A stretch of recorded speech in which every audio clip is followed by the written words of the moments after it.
এই গরমের মধ্যে আমি চলে গিয়েছিলাম একটা রিসেপশনে ইনভিটেশন। শরীরটাও সেরকম ভালো ছিল না।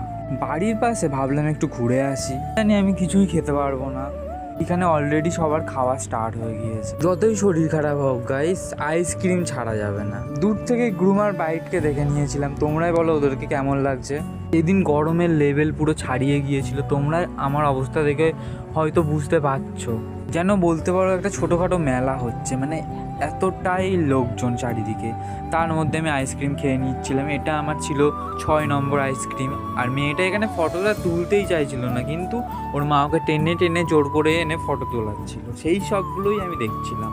আর এখানে তো খেতে বসে গিয়েছিলাম। আর মেন জিনিস হয়েছে এইখানে ডাল পড়তে না পড়তেই লোকজনের এতটা ভিড়, মানে লিটারেলি আমাদের তুলে দিয়ে বসে যাবে এরকম চিন্তা ভাবনা ওদের ছিল, যেন মন্দিরে খিচুড়ি খাওয়ানো হচ্ছে। মানে কিছু বলার নেই।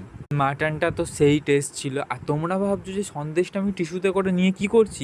হ্যাঁ, আমার বাড়িতে ছোট্ট মেয়ে আছে, তার জন্যই তো কিছু তো নিয়ে আসতে হবে, নয়তো তো আমাকে গালাগালি করবে। প্রচুর লোকের চাপ, তাই 6টার বেশি মিষ্টি আমি খেতে পারিনি। তারপর একটা আইসক্রিম নিয়েছিলাম, নিয়ে সোজা বাড়ির দিকে চলে গিয়েছিলাম।